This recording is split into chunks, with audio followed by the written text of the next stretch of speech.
Bienvenidos hermanos a la semana 9 de nuestros estudios en la historia de la iglesia, octubre 22 al 28. Lecturas, capítulos 41-43 de González toca esta semana. Quiero hablar un poquito hoy día de la cumbre de teología, la cumbre en arquitectura y en el papado. Pero primero, como siempre, una lectura bíblica un poquito largo esta mañana, pero muy importante en cuanto al tema que estamos discutiendo de la cumbre de la teología medieval. Primera de Corintios capítulo 1, del 18 al 31 dice así: porque la palabra de la cruz es locura a los que se pierden, pero a los que se salvan, esto es, a nosotros, es poder de Dios.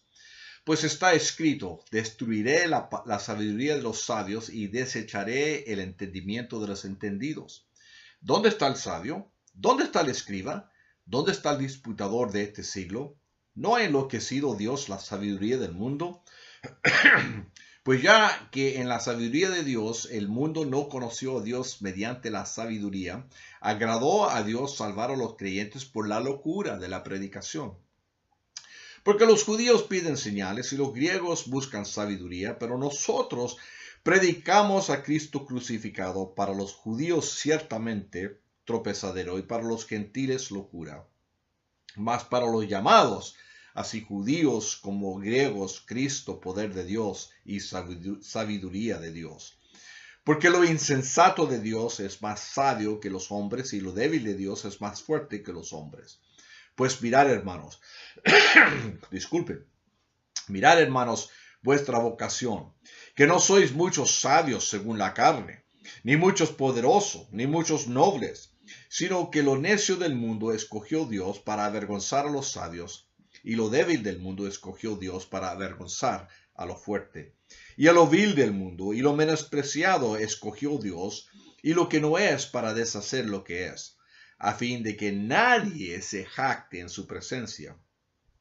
Mas por él estáis vosotros en Cristo Jesús, el cual nos ha sido hecho por Dios sabiduría, justificación, santificación y redención, para que, como está escrito, el que se gloríe, gloríese en el Señor. Bueno, aquí Pablo hablando de esa locura. Ahora, Pablo no es un anti-intelectual, eso ya lo sabemos, pero él sabe en qué consiste y dónde se encuentra la sabiduría y la inteligencia, se podría decir, el conocimiento eterna y absoluta. Y dice: destruiré la sabiduría de los sabios. Dios tampoco se opone, obviamente, a la sabiduría, pero se opone a la sabiduría humana céntrica. O sea, se opone a la supuesta sabiduría, la supuesta inteligencia, la supuesta educación que no está basada en él. Y fíjense lo que consiste la sabiduría, que a veces los teólogos recuerdan y a veces se olvidan, a veces no recuerdan que la sabiduría consiste en Cristo crucificado. Bueno, hemos llegado a un punto en la historia que se puede considerar como una cumbre de actividad teológica en las universidades, una cumbre en el arte y la arquitectura y también en el poder del papado. Vemos primeramente esta semana, van a ver a Anselmo de Canterbury en Inglaterra, famoso por hacer la pregunta: ¿por qué Dios se hizo hombre? O sea, ¿por qué la encarnación? También es famoso por su argumento ontológico para comprobar la existencia de Dios, la cual comienza con una idea racional. Dijo él, si puedo pensar en un ser perfecto, un ser supremo que existe, tal ser supremo no puede existir solamente en mi mente. Es decir, si existe en mi mente, entonces también existe en la realidad. Y la realidad es más grande que la idea. Y obviamente esa idea, esa prueba de la existencia de Dios, que es puramente racional, se ha defendido y se ha atacado por todos los siglos. También vamos a ver a Pedro Abelardo, famoso por su romance con Eloísa, por su doctrina de la expiación, es decir, la doctrina de que Jesús murió en la cruz como un ejemplo y un estímulo para nosotros, un estímulo de amor que muestra el amor de Dios y es un ejemplo de amor para nosotros. Vamos a ver a Pedro Lombardo, quien escribió las sentencias que llegaron a ser una base del currículo para todo estudiante de teología por muchos siglos en esos días, por bastantes siglos en adelante. Y número 4, vamos a ver el famoso Santo Tomás de Aquino, el más grande teólogo de la Edad Media, uno de los que cambiaron la teología aceptada de Agustín, que era platónica, es decir, la teología donde la realidad y la verdad se conocía a través de lo racional, de lo ideal, de las ideas, una teología basada en lo racional, y se cambió de esa teología platónica a una teología basada en Aristóteles, o sea, la realidad y la verdad se conocen a través de los sentidos, a través de lo que se observa. Por ejemplo, al contrario del argumento ontológico de Anselmo, que todo es racional, Tomás nos da las 5 vías para comprobar la existencia de Dios. Y estos comienzan con el mundo que conocemos por mediante los sentidos, las observaciones. O sea, no comienza el argumento aquí, pero comienza el argumento ahí afuera. De esas observaciones se remonta a la idea de Dios. Sus 5 argumentos. Primero, él habla de primer movimiento. Dice él que sabemos que todas las cosas en el mundo se mueven, o sea, van de lo potencial a lo actual, de lo potencial a la actualidad. Nada puede moverse, nada puede ir de lo potencial a la actualidad en sí mismo, pero debe ser movido, empujado, iniciado por otro. Entonces se remonta, esto comenzó con esto, se remonta hasta llegar al primer movedor, el primer iniciador. También el segundo argumento, primera causa. Todas las cosas en el mundo tienen causa. Y ninguna puede tener su propia causa. Entonces se remonta hasta la primera causa, quien es Dios. Tercer argumento, el ser necesario. Todas las cosas son contingentes y dependientes de otra cosa. No hay nada que es completamente independiente. Entonces se remonta de un ser a otro, hasta llegar a un ser, al único quien es necesario en sí mismo, completamente independiente, uno que no es contingente, no dependiente en nada, Dios.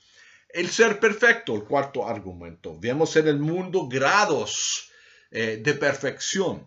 Algo tiene que existir que es perfecto. Entonces se remonta hasta el ser perfecto, quien es Dios. Y finalmente el quinto argumento del primer propósito. Todas las cosas que se mueven o todas las cosas se mueven, se dirigen, van hacia un propósito. Entonces se remonta al propósito primordial y perfecto y quién es el propósito de todas las cosas. Esos son los 5 argumentos propuestos por Tomás de Aquino y como ven, no comienzan con lo racional platónico, pero comienzan con lo que está en el mundo, con los sentidos, una teología de Aristóteles, no de Platón. Bueno, también en estos tiempos vemos los grandes catedrales de Europa.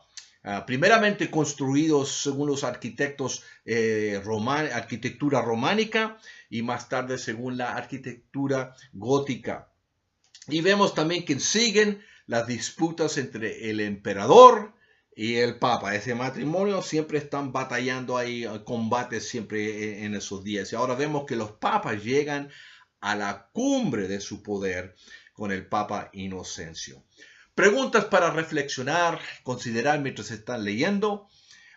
¿Cómo se explica el cambio de la influencia de Platón en la teología a la influencia de Aristóteles, como recién hablamos? ¿Cuáles son algunas de las diferentes formas de entender la obra de Jesucristo en la cruz? ¿Cómo lo explicaron? ¿Cuál cree usted que es la más bíblica? y la más importante, ¿y por qué? ¿Por qué se preocuparon tanto en aquellos días de construir iglesias, catedrales tan impresionantes, tan llenas de arte? ¿Qué estaban tratando de comunicar?